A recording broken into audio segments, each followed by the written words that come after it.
Surveillance video shows two men walk inside chatting and laughing. Police say they started talking to a 31-year-old female customer looking to buy a bottle of wine.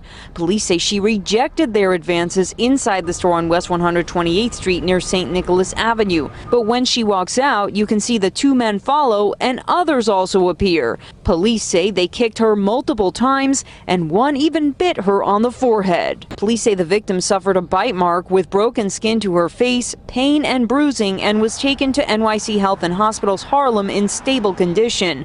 Police say the men stole her iPhone 11 worth around $750 and ran away. Pummeled to the ground, punched and then kicked at the Airtrain station in Howard Beach. This video is from security cameras at that station. Police did make an arrest, and it turns out the suspect has a long history of attacking people. Do you know how scared I am now? I was never a person to be scared. Elizabeth Gomes was beaten so badly, she stands to lose the vision in her right eye. Her head throbs with pain, and she's barely slept in a week. Not since she was attacked in the Howard Beach Airtrain station 6 days ago. I can't see anything on my right side, honestly, and it just hurts. Investigators say 23-year-old Jamia Harris was with her boyfriend visiting in Tuscaloosa, Alabama over the weekend. According to Harris's mother, DeCarla Cotton, a man approached her daughter and started flirting with her at the restaurant. Harris declined his advances, causing an altercation. Cotton says as her daughter and her boyfriend were leaving, a man shot multiple times into their vehicle. Harris's boyfriend fired back in defense.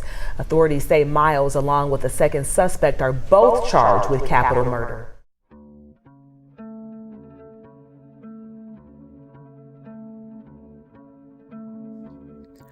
Fabiola Marie Thomas was a gorgeous woman who was born on July 8, 1979 in Alpharetta, Georgia, to her parents Rosalind Thomas and her father DeFaley Ireland. She had a brother whose name is Murdo Charles, and he described his sister as someone who truly enjoyed life. He said she had big dreams and goals, and she was determined to bring them to fruition.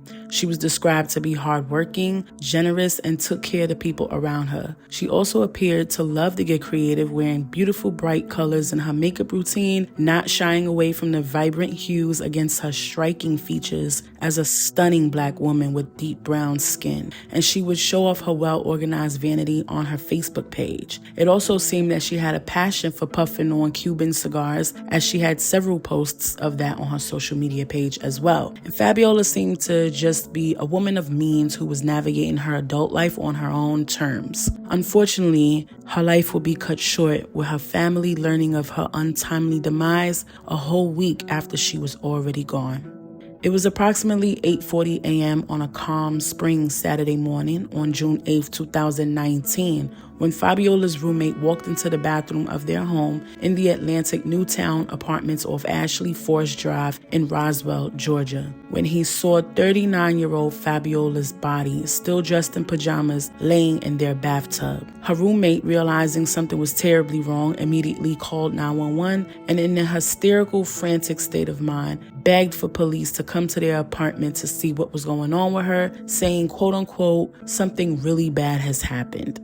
As police arrived on the scene, they quickly realized that Fabiola was already deceased, just 1 month before her 40th birthday. Police had to do their investigations, and of course, starting with the roommate, since he was the one closest to her, but he was quickly and easily ruled out. It took investigators 4 months of trying to find clues and dig up information that would help with solving Fabiola's death before they were finally able to make an arrest. 38-year-old Antonio Wilson was arrested on October 25th, 2019, and was charged with malice homicide just 1 day after Fabiola's death was ruled a homicide.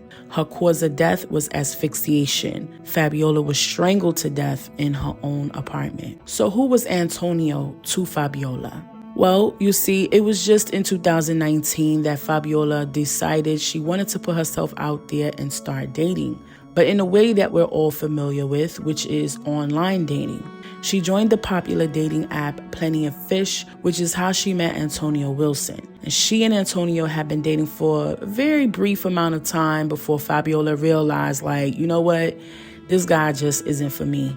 And what helped her come to this conclusion was how obsessive Antonio was behaving. He wasn't just trying to court Fabiola, he was trying to control her, and he saw her as his possession. Based on text messages between the two, Antonio was very pushy.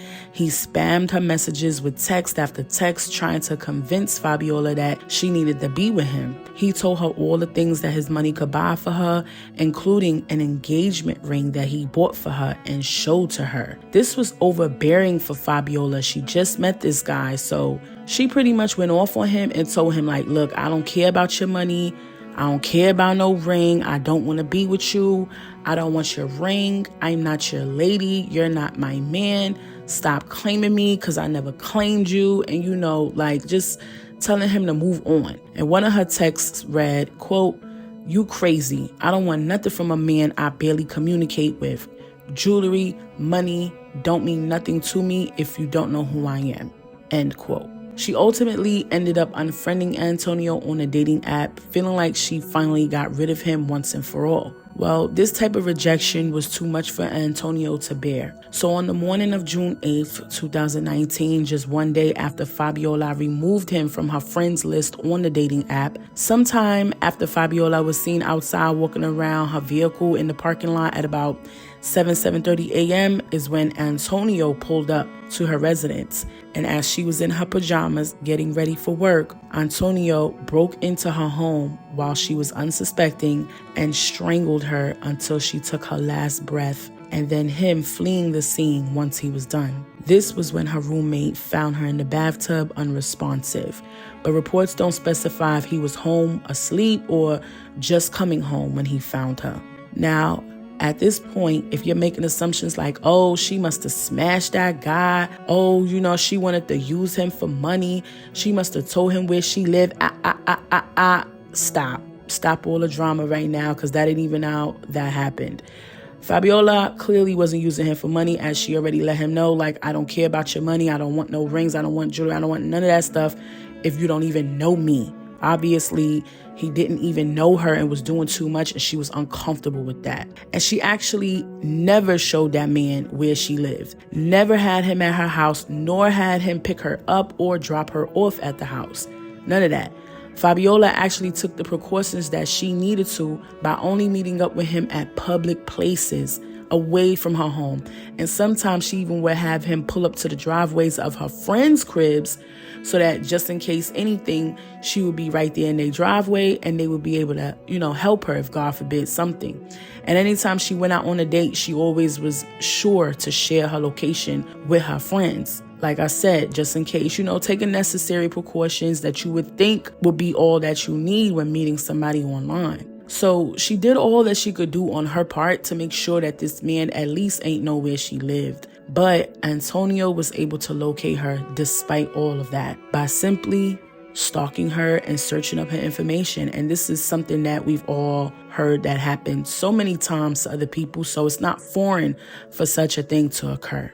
Now, fast forward to this year on July 23rd, after hearing from witnesses who placed a now 43-year-old Antonio at the apartment and looking at crime scene photographs, Fulton County jurors took only 30 minutes to deliberate before finding Antonio guilty. He was sentenced to life without the possibility of parole, and the case was prosecuted as a domestic violence case by the Fulton County District Attorney's Office. And Fulton County District Attorney Fonnie Willis says her office is proactively litigating domestic violence cases. This is an issue that is really close to home for me. Through the Brenda Byam Domestic Violence Unit, named after Willis's late aunt. Ultimately stabbed her to death in the back. Tuesday, part of the unit spoke to me after the defendant was sentenced in the 2019 murder of Fabiola Thomas. This is a really sad case. A Fulton County judge sentenced Antonio Wilson to serve life without the possibility of parole for malice murder. She unfriended Antonia Wilson the day before she died. Senior ADA Nalda Charles says text messages show Wilson couldn't handle Thomas's rejection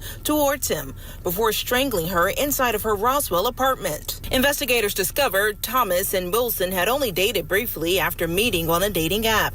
Attorneys say after Thomas rejected his advances, he found where she lived and attacked her in her home. This was a surprise attack. She did not know her attacker was coming that morning. Jurors reached a guilty verdict in 30 minutes after seeing crime scene photos and hearing from Thomas's roommate who found her body lying in a tub. She only met him in public places. She would even meet him outside of friends' houses in parking lots. So it is very scary because Ms. Thomas did everything that you would, want to do. Fabiola's brother made a public statement saying, quote, "My sister was attacked and killed in her home. All her dreams and goals died with her when she was gasping for her last breath. Her life mattered and she lived with purpose," end quote. Now, real quick, I just want to provide some statistical facts about online dating here in this video, the dangers of it, and the death rate related to it. So, an investigative article written by Crime News Daily reported that women specifically were playing a deadly game of quote-unquote romantic Russian roulette while trying to find their everlasting love on sites like Tinder, Grindr, Zoosk, OkCupid, and Plenty of Fish. The report said women are far too trusting with internet predators and claimed that as many as 100 homicides, 16,000 abductions, and thousands of sexual assaults happen in the United States alone, and that up to 10% of known sex offenders use online dating services to look for their victims, especially single mothers, so they can target the women knowing there's no man around and their children. I started off this video with news clips of women who have been violently attacked and lost their lives after rejecting the advances of a man. And I must say, it's truly one of the most terrifying moments as a woman when you turn a man down, especially in this day and age, because some of these guys' egos are so fragile and easily bruised. Pair that with a possessive, controlling behavioral type on top of the ability to hide behind the nice guy persona behind an internet profile on a dating app, and you got the perfect recipe for an unhinged maniac who hates women. Back in the day, the most you would get is cursed out by a fragile ego boy who couldn't take being rejected. And even though we still shouldn't have to go through that, it was the very least all that would come out of that. But as you can see, as time goes on and demons walk amongst us, we hear about these violent stories more and more and more and more every time you turn around. I remember one time I was coming out the train and this dude, huge guy, was trying to talk to me, and I politely declined initially, until he started getting mad and aggressive. And he was like, "Yo, what the fuck is the problem? Why I can't have your number? So you gotta know, I turned right around and gave boy my number. At the end of the day, I gotta make it home to my family. So in my mind, it's like, fuck it, I'll give you my math, and it ain't nothing to just block you once I get home safe and sound. Even now, when I turn men down, I be watching them real close just to see if they'll turn around and want to attack me or something. But it's like, even with me saying that, why should I ever have to feel that way simply because I fear what could happen just by saying no, thank you. You know what I mean? And as far as the online dating stuff, people say the online dating stuff is new when really it's not. I mean, as young people back in the day when the internet had to be plugged up into the phone line and you had to wait for the dial-up connection, I was meeting people all the way back then, meeting them off the AOL chat, AIM on the sidekicks, the BBM, BlackBerry Messenger, MySpace. In New York, we had Skonex. We had phone chats. We had some phone chat called The Loop. In New York City, we had the Brooklyn Raven. We had the New York Donut. These are phone chats. Even Boost Mobile phones had a Boost Mobile chat. So I'm no stranger to meeting people off the net. I've met both men and women off the internet. So when people say they looking for love online, I don't frown upon it, because to me, in my opinion, it's just another way of meeting someone, the way you can meet somebody at the grocery store or the gas station or wherever. But I can see where it can be more dangerous when you're looking online. Look at how things played out for Fabiola, or even like Miss Mercedes Moore, who I did a story on a while back in the very beginning days of me doing this true crime journey, right? You got these weirdo people who will pay for spyware to hack into your IP address and find your location. You got people who can find your location based on the way the bricks in front of your home looks if you're standing there taking a picture in front of it. And don't let you have pics in front of landmarks and stuff, because it makes it way too easy for these sick people who has zero control over their emotions but want to have control over you to find you. And not for nothing, a lot of these sites such as Plenty of Fish does have a very lengthy, janky reputation of weirdos being on those apps. So at this point, we got to question not only the people on these apps, but the apps themselves, right? Like, when are these apps going to make it a requirement to do like background checks and, check social security numbers and birth dates to make sure ain't no career rapists or murderers sitting on their apps? I feel like that would be helpful as well in weeding out the bad seeds, Anyway, I'm going off on a tangent now, familia. So at this point, I need to hear from y'all in the comment section below. Let me know what you thought about this story. Have you heard about this story before? I didn't even know this happened all the way back in 2019. I just heard about it this year and I thought it was wicked. So I wanted to bring it to y'all. And let me know, how do you feel about apps adding background features to weed out the bad seeds? Do you think something like that will ever happen? And how do you feel about the way Fabiola went about protecting herself, and as well as the way she created boundaries for herself with Antonio? Do you have a personal experience with some of the things that we talked about in this video today? Let me know your thoughts below. And if you made it this far, I appreciate you more than you know. And please, please, please refrain from victim blaming in my comments, because I know somebody somewhere is going to find a way to make this Fabiola's fault. And if you come in my comments with that, respectfully, I'm going to block you. Anyways, I want to send my deepest condolences to Fabiola's brother and anyone else who ever loved her. Rest in peace, Fabiola Thomas. May your spirit live on with your loved ones forever. You'll never be forgotten.